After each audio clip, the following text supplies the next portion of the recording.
एक और टेक्निक हम इस चैप्टर के अंदर पढ़ लेते हैं, that is the tissue culture.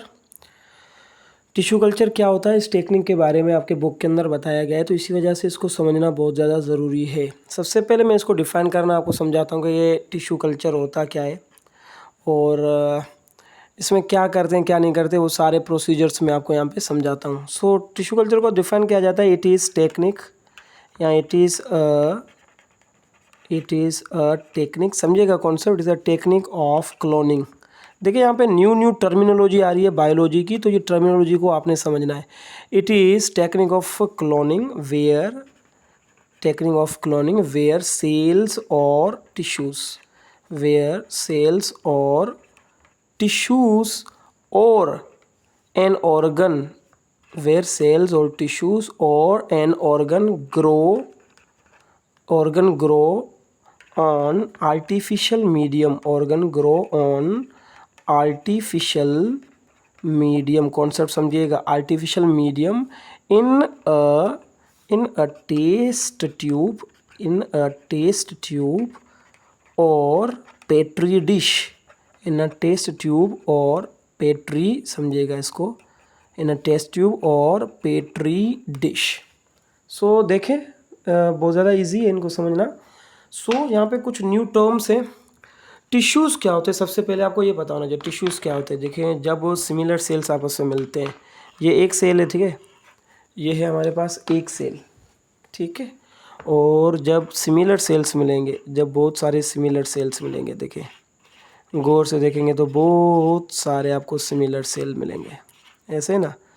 तो जब बहुत सारे सिमिलर सेल्स आपस में मिलेंगे तो वो क्या बनाएंगे, वो बनाएंगे टिश्यूज़। तो टिश्यूज़ क्या होता है, when similar cell combine they form the tissues. समझिएगा कॉन्सेप्ट को।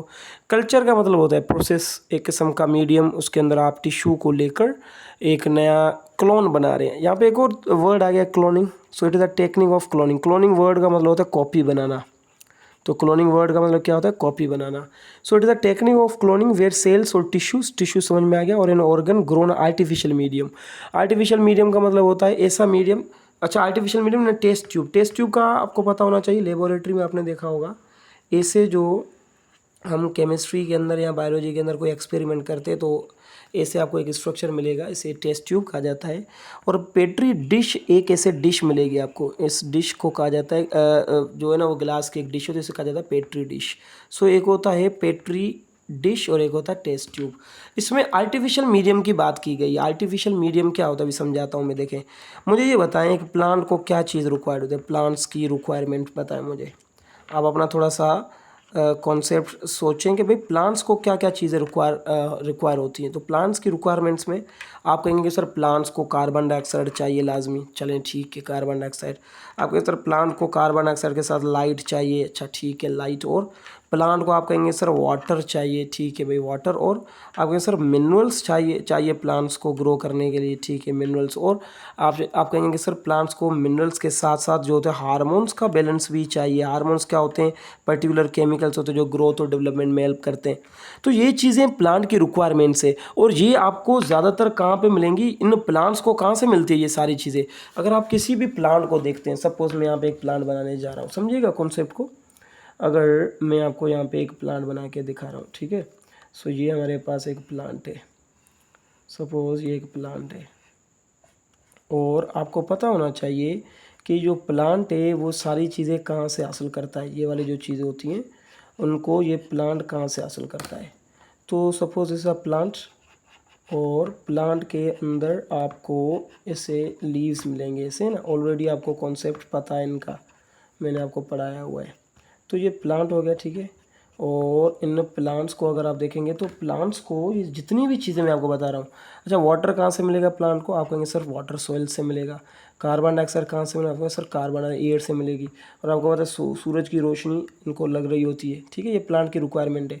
इनको मिनरल्स कहाँ से मिलेंगे, आप कहेंगे सर मिनरल्स भी यहाँ से आएंगे, ठीक है। और इनकी बॉडी के अंदर ही एक पर्टिकुलर केमिकल बनते हैं जिन्हें कहा जाता है हार्मोन्स भी यहाँ से आएंगे, ऐसे ना।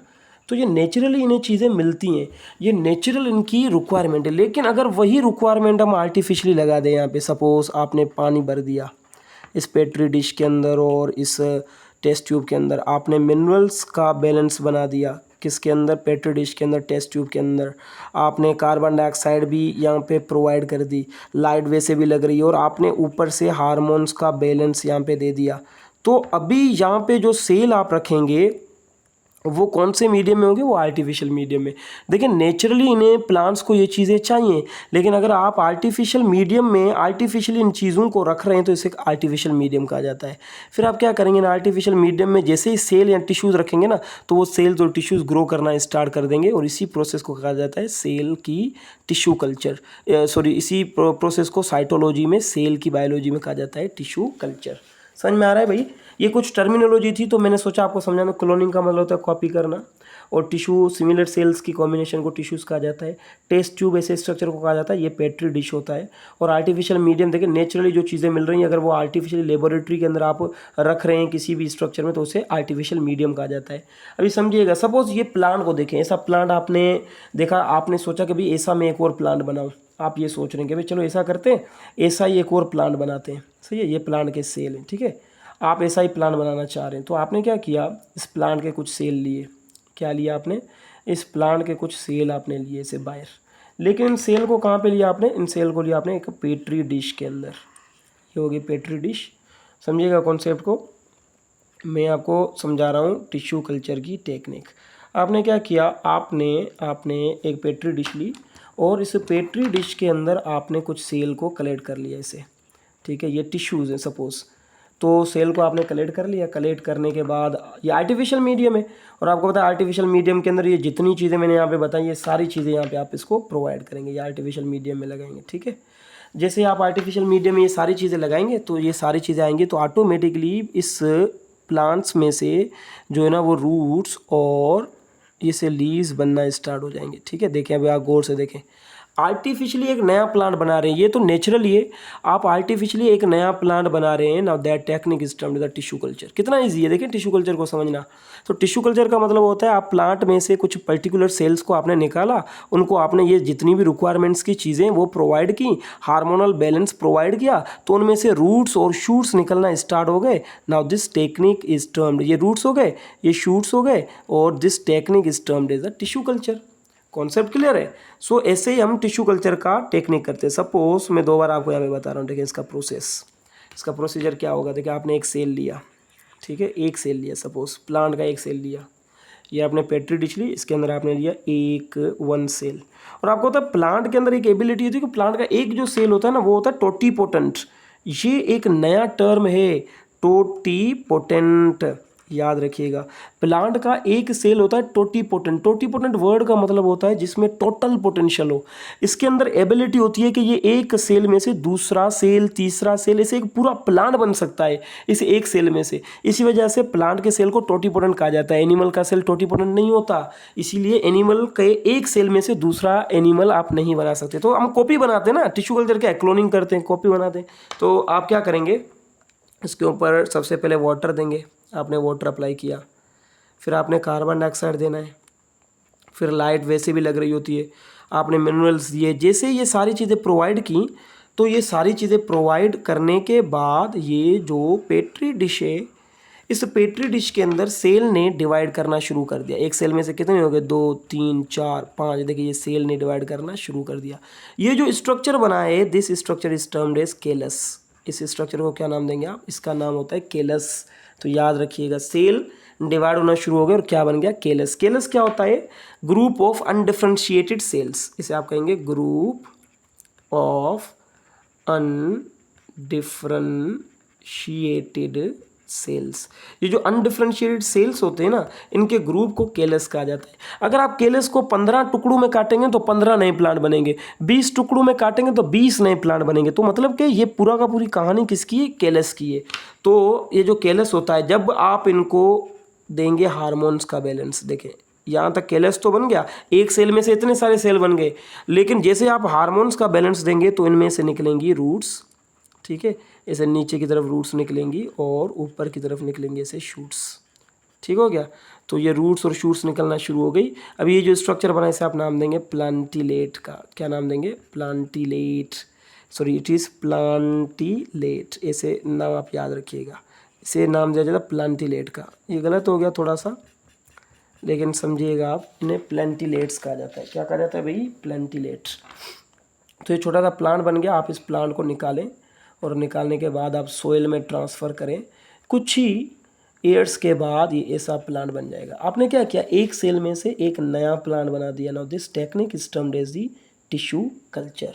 बहुत ज़्यादा ईजी है। प्लांट का जो सेल होता है वो टोटीपोटेंट होता है, और टोटीपोटेंट की वजह से इनके अंदर फुल एबिलिटी होती है कि ये एक सेल में से दूसरा प्लांट बना सकते हैं। एनिमल के सेल के अंदर ये एबिलिटी नहीं पाई जाती है। सही ना भाई? कॉन्सेप्ट समझिएगा। फर्स्ट टाइम किसने की थी भाई? फर्स्ट टाइम किसने की थी ये जो है ना वो टिश्यू कल्चर? फर्स्ट टाइम जो टिश्यू कल्चर किया था दैट इज़ द FC इन 1958। 1958 एक साइंटिस्ट था जिसका नाम था AFC स्टुअर्ट। ये आपके बुक में बताया गया FC स्टुअर्ट। इसने क्या किया, एक कैरोट जो होता है, कैरोट, उसका लिया फ्लोएम सेल। कैरोट का कौन सा लिया सेल? फ्लोएम सेल लिया, और इस कैरोट के फ्लोएम सेल में से एक नया कैरोट बनाया। कैरोट का पूरा प्लांट बनाया, सॉरी कैरोट नहीं बनाया, पूरा का पूरा कैरोट प्लांट बनाया। एक फ्लोएम सेल, फ्लोएम क्या होता है? जो खाना बनता है उसको डिस्ट्रीब्यूट करता है पूरे प्लांट में, उन्हें फ्लोएम कहा जाता है। तो फ्लोएम का एक सेल लिया, और उस एक सेल को, ये जो टेक्निक मैंने आपको बताया, इस टेक्निक से इसने काम किया, और इसने देखा कि यहाँ पे एक पूरा का पूरा कैरोट प्लांट बन गया। मैं आपको जब बुक में से रीडिंग करेंगे ना तो वहाँ पे बताऊंगा कैरोट प्लांट इसने कैसे बनाया था। This technique is termed as the tissue culture. और ज़्यादातर जो हार्मोन्स हम यूज़ करते हैं, याद रखिएगा, वो हार्मोन होता है हमारे पास, आपके बुक में बताया गया है, ज़्यादातर जो हार्मोन्स हम यूज़ करते हैं that is the coconut milk में पाया जाता है हार्मोन। कोकोनट मिल्क जो होता है ना वो यूज़ करते हैं, क्योंकि इनके अंदर प्लांट के हार्मोन्स पाए जाते हैं। कोकोनट मिल्क के अंदर प्लांट के हार्मोन पाया जाता है, जैसे कि प्लांट का हार्मोन होता है साइटोकिनिन। ये बहुत ज़्यादा ज़रूरी होता है प्लांट की ग्रोथ और डेवलपमेंट के लिए, तो साइटोकिनिन पाया जाता है, तो उसको हम यूज़ करते हैं। इसके अलावा विटामिन यूज़ करते हैं, तो एक प्लांट में से दूसरा प्लांट बनाते हैं। तो ये FC स्टुअर्ट ने हमें बताया था। एक कैरोट का फ्लोएम सेल लिया, उस सेल में से इसने पूरी टेक्निक की, जैसे कि मैंने यहाँ पे आपको अगर देखेंगे तो बुक में नीचे मैंने बताया हुआ है, ये वाला एक सेल लिया और एक सेल में से इसने पूरा का पूरा एक प्लांट बनाया। So this technique is termed as the tissue culture. और हार्मोन्स का बैलेंस जो होता है वो हमें कहाँ से मिलता है? From the coconut milk, cytokinin. वो जैसे हार्मोन का बैलेंस देंगे तो ये जो केलस होगा वो डिवाइड करना शुरू कर देगा, और उसमें से रूट्स और शूट्स बनेंगी। तो केलस क्या होता है? केलस होता है अनडिफरेंशिएटेड सेल। अनडिफरेंशिएटेड का मतलब होता है पता नहीं है कि रूट्स कहाँ पे, इनमें से क्या बनेगा क्या नहीं बनेगा। अगर आप केलस को ऐसे टुकड़ों में काटते हैं, आपने इनमें से अगर 20 पीसीस कर दिए केलस के, तो ये 20 केलस के टुकड़े 20 प्लांट्स में कन्वर्ट हो जाएंगे, याद रखिएगा। तो ये केलस कैसे बनता है, ये सारी टेक्निक मैं बुक में से भी आपको बताता हूँ। And this is about the tissue culture. Animal की टिश्यू कल्चरिंग हम नहीं कर सकते, याद रखिएगा। एनिमल की टिश्यू कल्चरिंग क्यों नहीं कर सकते? क्योंकि उनका जो सेल होता है वो टोटीपोटेंट नहीं होता है, एनिमल का सेल। तो आप एनिमल की टिश्यू कल्चरिंग नहीं करते, लेकिन एनिमल के सेल को आप थोड़ा सा ग्रो करवा सकते हैं। सपोज आपने एक एनिमल का सेल लिया, वो एक एनिमल का सेल ऐसे ग्रो कर रहा है, सपोज बिल्कुल नॉर्मली ग्रो कर रहा है, तो आप समझ जाइएगा कि इस बंदे को कोई प्रॉब्लम नहीं है। लेकिन अगर आपने किसी एक एनिमल का सेल लिया और वो विग्रेसली ग्रो कर रहा है, ऐसे ऐसे ऐसे ऐसे ग्रो कर रहा है, तो समझ जाइए इस बंदे को क्या कैंसर है, एबनॉर्मलिटी है। तो एनिमल के अंदर जो टिश्यू कल्चरिंग होती है वो हम एक एनिमल में से दूसरा एनिमल नहीं बनाते। जैसे कि हमने यहाँ पे देखे एक प्लांट में से दूसरा प्लांट बना लिया, मतलब एक सेल में से दूसरा प्लांट बना लिया, तो क्लोनिंग हुआ ना। क्लोनिंग का मतलब कॉपी बनाना। लेकिन एनिमल के अंदर ऐसा नहीं होता। एनिमल के अंदर आप एबनॉर्मलिटी देखने के लिए, बीमारी देखने के लिए, कैंसर का डिटेक्शन करने के लिए आप ये टेक्निक करते हैं। जैसे कि अगर नॉर्मल सेल डिवीजन हो रही है, आपने टिश्यू कल्चर करवाया, और एनिमल के अंदर क्या होगा, एक लेयर बनेगी टिश्यू सेल की, दूसरी बनेगी, तीसरी बनेगी, फिर आगे ये डिवाइड नहीं कर पाएगा, बस इतने ही डिवाइड करेंगे, क्योंकि इनके अंदर वो टोटीपोटेंट नहीं होता, कंप्लीट पोटेंशियल नहीं होता। लेकिन अगर वो विग्रेसली ऐसे डिवाइड करे तो समझ जाए इस बंदे को कैंसर। अगर नॉर्मली ऐसे डिवाइड करे तो समझ जाइएगा उसको कोई कैंसर नहीं है, he is normal. So this is about the animal tissue culture.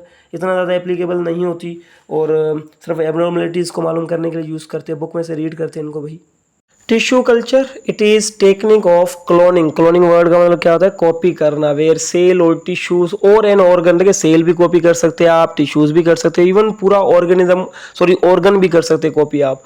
Can grow on artificial medium in a test tube और petri dish. It was first started from plant cell because plant cell are totipotent. मैंने आपको बताया था totipotent का मतलब क्या होता है? जिसके अंदर कंप्लीट टोटल पोटेंशियल हो, कंप्लीट जेनेटिक इंफॉर्मेशन हो कि कैसे ग्रोथ होगी, डेवलपमेंट होगी। That is, each cell has complete genetic potential to grow in a plant. In 1958, F.C. Stewart grew a complete carrot plant from a tiny piece of phloem on a medium containing sugar, minerals, and vitamins. With these, he also added coconut milk containing plant hormone cytokinin. These cells began dividing. They produced a callus, an undifferentiated group of cells. तो ये callus क्या होता है? Undifferentiated cell group of cells होता है। That callus differentiate later on into shoot and root and developed into a new plant. Nowadays, this technique is also used to grow some tissues for transplantation to find abnormality in cell like cancer cell. इसके अलावा skin cell की transplantation करने के लिए, अगर किसी की skin जल गई है तो न्यू स्किन लगाने के लिए भी ये टेक्निक की मदद से न्यू स्किन बनाई जाती है। सो ट्रांसप्लांटेशन के लिए भी इस टेक्निक को यूज़ किया जाता है। तो शुगर भी यूज़ करते हैं हम इसमें, मिनरल भी चाहिए, विटामिन भी चाहिए, वाटर, कार्बन डाइऑक्साइड, ये सारी चीज़ें चाहिए, मैंने बताया हुआ आपको, तो इतना ज़्यादा मुश्किल नहीं है। जैसे कि FC स्टूडेंट ने क्या किया, देखिए यहाँ पे सबसे पहले पेट्री डिश ली, उसमें फ्लोएम सेल लगाया और फिर वो ग्रो करना शुरू हो गया, फिर वो प्लांट में रूट्स और शूट्स में कन्वर्ट हो गया और आहिस्ता आहिस्ता ये एक प्लांट में कन्वर्ट हो गया। So that is with the help of tissue culture from seed to plant. Concept clear है भाई?